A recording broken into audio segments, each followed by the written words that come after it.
Polyglass Gel è un gel bicomponente poliuretanico all'acqua e va usato esclusivamente a spatola. Quindi una volta che abbiamo carteggiato bene il nostro Resin One o Resin Tech, siamo pronti per usare la nostra resina gel. Lo andiamo a miscelare bene bene. Il prodotto risulta così, è proprio gelatinoso.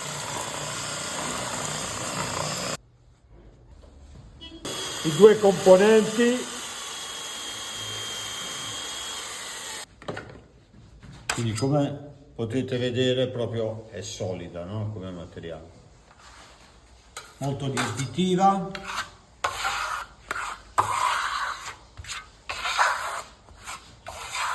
Il problema di tante resine è che diciamo date con il rullo in controluce a volte si vedono proprio i segni dei rulli. Invece con questa no, rimane tutto bello uniforme.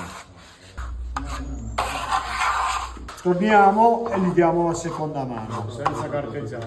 Volendo una piccola carteggiatina la possiamo dare, Guardate, anche se rimane già così, è già bello. Invece quando vai a fare con il rullo rimangono proprio le strisciate, no? Ci stiamo facendo un pezzo piccolo per dire una paretina, un top di cucina, no?